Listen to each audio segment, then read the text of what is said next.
Last পর্যন্ত আমার কথা শোনা যাবে না, যতটুকু শুনবেন।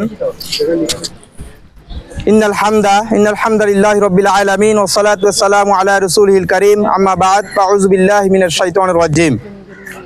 আমরা মহান মনিবের দরবারে শুকরিয়া জ্ঞাপন করছি, আলহামদুলিল্লাহ। দরুদ ও সালাম পেশ করছি হযরত মুহাম্মদ সাল্লাল্লাহু আলাইহি ওয়াসাল্লামের প্রতি, সাল্লাল্লাহু আলাইহি ওয়াসাল্লাম। বাংলাদেশ ইসলামী ছাত্র শিবির শেরেবাংলা কৃষি বিশ্ববিদ্যালয়ের উদ্যোগে শেরেবাংলা কৃষি বিশ্ববিদ্যালয় দাওয়া অ্যাসোসিয়েশন কর্তৃক আয়োজিত আজকের ফ্রি কোরআন উপহার কর্মসূচিতে আপনারা উপস্থিত হতে পেরেছেন। এজন্য আমি আল্লাহ রাব্বুল আলামিনের নিকট আবারও শুকরিয়া জ্ঞাপন করছি, আলহামদুলিল্লাহ। মাহে রমজান এমন একটি মাস, আল্লাহ রাব্বুল আলামিন বলছেন, শাহরু রমাদান আল্লাযী উনজিলা ফীহিল কুরআন হুদাল লিন-নাস ওয়া বায়িনাতিম মিনাল হুদা ওয়াল ফুরকান। এটি এমন একটি মাস যে মাসে পবিত্র কোরআন অবতীর্ণ করা হয়েছে, নাজিল করা হয়েছে। আল্লাহ রাব্বুল আলামিন বলছেন এই কোরআন কেন নাজিল করা হয়েছে, এই আয়াতেই আছে হুদাল লিন-নাস ওয়া বায়িনাতিম মিনাল হুদা ওয়াল ফুরকান। বলা হচ্ছে মানুষদের হেদায়েতের জন্য এই কোরআন আল্লাহ তাআলা আমাদের উপর অবতীর্ণ করেছেন, আল্লাহ রাসূলের উপর তিনি এটি নাজিল করেছেন, এবং মানুষকে সত্য এবং মিথ্যার মধ্যে পার্থক্য সৃষ্টি করে দেখিয়ে দেওয়ার জন্য এই কোরআন অবতীর্ণ হয়েছে। এই কোরআন নিজের সার্টিফাইড নিজেই করছেন। আমরা আমাদের জীবনে অনেক রকমের সাহিত্য অধ্যয়ন করেছি, অনেক রকমের বই আমরা পড়েছি।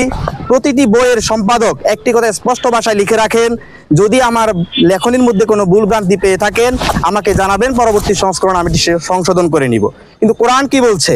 কোরআন সূরা বাকারার 2য় আয়াতেই বলছেন, যালিকাল কিতাবু লা রাইবা ফীহি হুদাল লিল মুত্তাকিন। এটি এমন একটি কিতাব যেখানে কোনো সন্দেহ নেই, এবং এটি মুত্তাকিদের জন্য হেদায়েত স্বরূপ, পথ প্রদর্শক স্বরূপ নাজিল করা হয়েছে। এই কোরআন তার সার্টিফাইড আরো স্পষ্ট করে বলছেন, ওয়াইন কুনতুম ফি রাইবিম মিম্মা নাযালনা আলা আবদিনা ফাতু বিসূরাতিন মিন মিসলি ওয়াদউ শুহাদাকুম মিন দুনিল্লাহি ইন কুনতুম সাদিকিন। আল্লাহ রাব্বুল আলামিন চ্যালেঞ্জ ছুড়ে দিয়েছিলেন সেই সময়কার মক্কার কাফের মুশরিক লেখকদেরকে, যে যদি তোমাদের কাছে মনে হয় এই যে এটি একটি বানানো কোনো ব্যক্তির কিতাব, তাহলে তোমরা এর মতো করে একটি ছোট্ট আয়াত অথবা একটি সূরা তোমরা রচনা করে নিয়ে আসো। কিন্তু তারা কেউ পারেনি এবং তারা পারবে না, সেটি আল্লাহ রাব্বুল আলামিন স্পষ্ট ভাষা বলে দিয়েছেন। এবং এটার জন্য তিনি বলেছেন, আল্লাহ রাব্বুল আলামিন বলেছেন, তোমরা যাকে ইচ্ছা তাকে নিয়ে আসতে পারো। সম্মানিত উপস্থিতি, আমরা আপনাদেরকে আজকে এমন একটি কিতাব উপহার দিতে যাচ্ছি যে কিতাব আমার আপনার জন্য কাল কিয়ামতের মাঠে সুপারিশ করবে। আল কোরআন এমন একটি গ্রন্থ যেটি আমাদের জীবনকে পরিবর্তন করে দিতে পারে। এজন্য আমি আপনাদের নিকট উদাত্ত আহ্বান রাখবো, কোরআন আমাদের উপর অবতীর্ণ হয়েছে শুধুমাত্র আমাদের ডেস্কে রেখে দেওয়ার জন্য নয়। কোরআন আমাদের উপর অবতীর্ণ হয়েছে শুধুমাত্র আমি আরবি অধ্যয়ন করব, আরবি পড়বো এই জন্য নয়। কোরআন বলছেন, ইকরা বিইসমি রাব্বিকাল্লাযী খলাক, তুমি তোমার প্রভুর নামেই পড়ো যিনি তোমাকে সৃষ্টি করেছেন। এই পড়া দ্যাট মিনস আমি শুধুমাত্র আরবি পড়বো তা নয়। আমি সবসময় বলি, আমরা আরবভাষী নয়, আমরা বাংলাদেশি। অতএব আমি যদি কোনো কিছু বুঝতে চাই, আমি অনুধাবন করতে চাই, আমি উপলব্ধি করতে চাই, তাহলে আমাকে অবশ্যই আমার নিজের মাতৃভাষায় সেটি অনুধাবন করা উচিত। এর জন্য আমি আপনাদের নিকট উদাত্ত আহ্বান রাখবো, আমরা কোরআন নিয়মিত অধ্যয়ন করব, আমরা কোরআন অর্থ সহ পড়ার চেষ্টা করব।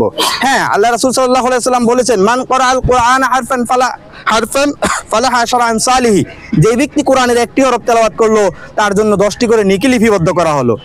এনাফ, সমস্যা নেই, আপনি নেকি লিপিবদ্ধ করা হলো, কিন্তু আমার আপনাদের প্রতি উদাত্ত আহ্বান থাকবে, এই নেকি আমাকে আসলে কতটুকু মুক্তির মঞ্জিলে পৌঁছাতে পারবে। আমি এই কোরআন অধ্যয়ন করলে আমি বুঝতে পারবো এই কোরআন আমাকে কিসের নির্দেশনা দিচ্ছে। এই কোরআন আমাকে পর্দার বিধান মানার জন্য বলছে, এই কোরআন আমাকে ইসলামী আন্দোলন ফরজ এই বার্তা আমাকে দিচ্ছে, এই কোরআন আমাকে হজ ফরজ হলে হজ করার জন্য বলছে, এই কোরআন আমার উপর জাকাত ফরজের কথা বলছে। আমাদের আজকের কোরআন উপহার কর্মসূচিটি আসলে বাংলা ইসলামী ছাত্র শিবির শেরেবাংলা কৃষি বিশ্ববিদ্যালয়ের উদ্যোগেই আমরা একটা দাওয়া অ্যাসোসিয়েশন আয়োজিত এটি করছি। তো আমরা একটা জিনিস উপলব্ধি করছি যে মানে বিশ্ববিদ্যালয়ের স্টুডেন্টরা বিভিন্ন রকমের সাহিত্য অধ্যয়ন করে তারা, কিন্তু তাদের জন্য যে কোরআন অবতীর্ণ করা হয়েছে তাদের গাইডলাইন হিসাবে, গাইড বুক হিসাবে, শিক্ষার্থীরা সেই গাইড বুক হিসাবে কোরআনকে তারা অনুধাবন করতে পারছে না। আমরা দেখেছি যে বিশ্ববিদ্যালয়ের প্রায় 80% স্টুডেন্ট আছে যাদের কাছে কোরআন নেই। কোরআন থাকলেও তাদের কাছে একটি কোরআনের সরল যে অনুবাদ থাকা দরকার তার মাতৃভাষায়, এই অনুবাদ গ্রন্থটি তার কাছে নেই। তো আমরা সেই অনুধাবনের জায়গা থেকে, অনুভূতির জায়গা থেকে আমরা সিদ্ধান্ত নিয়েছি যে আমরা আমাদের বিশ্ববিদ্যালয়ের যে সকল শিক্ষার্থী ভাইরা রয়েছেন তাদের নিকট আমরা মহান আল্লাহ রাব্বুল আলামিনের শ্রেষ্ঠ যে উপহার হযরত মুহাম্মদ সাল্লাল্লাহু আলাইহি ওয়াসাল্লামের উপর তিনি অবতীর্ণ করেছেন, এই উপহারটুকু আমরা তাদেরকে এই মাহে রমজান মাসে দিতে চাই। আমরা মাহে রমজান মাসেই কোরআন অবতীর্ণ হয়েছে, এই জন্য আমরা এই সুযোগটি লুপে নেওয়ার চেষ্টা করেছি।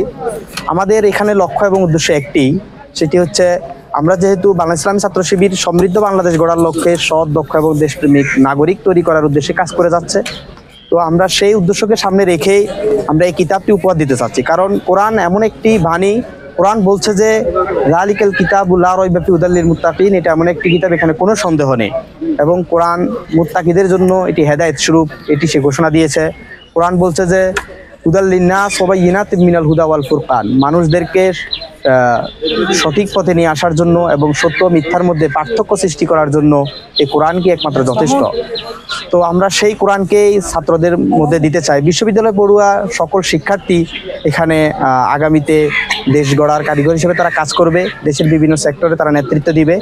তো আমরা এই জায়গা থেকে ফিল করেছি, যদি আমরা এই সকল শিক্ষার্থীদের হাতে মহাগ্রন্থ এই আল কোরআন পৌঁছিয়ে দিতে পারি, তারা যদি এই কোরআনকে অধ্যয়ন করে তাদের নিজের জীবনকে তারা গঠন করতে পারে, তাহলে আমরা যে একটি সমৃদ্ধ বাংলাদেশ গড়ার স্বপ্ন দেখি, সে সমৃদ্ধ বাংলাদেশ গড়া সম্ভব হবে। আজকে আমরা যদি কোরআনের সংস্পর্শে থাকি, আমরা যদি কোরআনের আদলে নিজেদের জীবনকে গড়ে তুলতে পারি, তাহলে আমাদের পরিবার, আমাদের সমাজ, আমাদের রাষ্ট্র এবং আমার ব্যক্তিগত জীবন পুরোটাই শতভাগ সার্থক হবে। আমরা প্রত্যেকেই মৃত্যুবরণ করব, তো সে জায়গা থেকে আমরা যাতে করে মৃত্যুর পূর্ব মুহূর্তে আল্লাহ রাব্বুল আলামিনের এই নির্দেশিত বাণী আমরা অধ্যয়ন করে নিজেদের জীবনকে পরিচালিত করতে পারি, আমি এবং আমার অর্গানাইজেশনের বাইরা আমরা এই লক্ষ্যকে সামনে রেখে কোরআন উপহার কর্মসূচি হাতে নিয়েছি।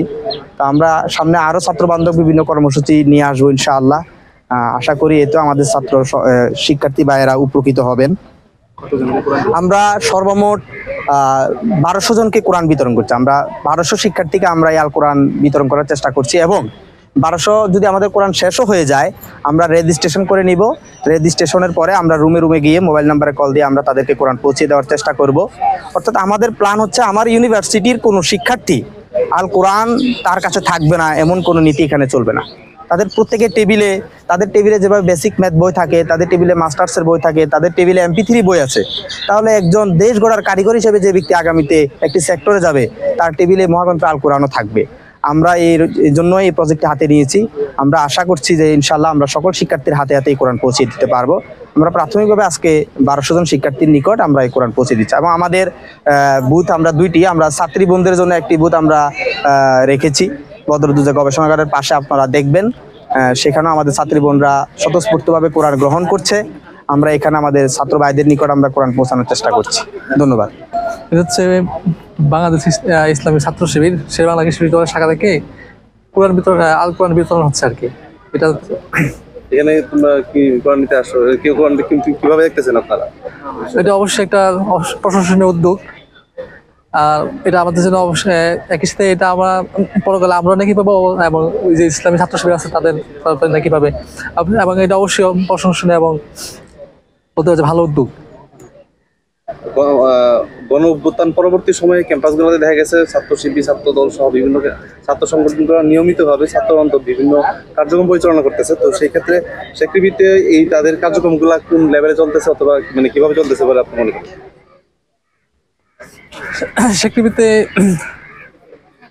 ওদের ইসলামী ছাত্র শিবির যেটা আছে ওটা অনেক ভালো করতেছে, অন্যান্য দলগুলো আছে ওরা অনেক ভালো করতেছে অন্যান্য জায়গার তুলনায়। আমাদের যে ক্যাম্পাস আছে সুষ্ঠু রাজনীতি চলতেছে বলা যায়।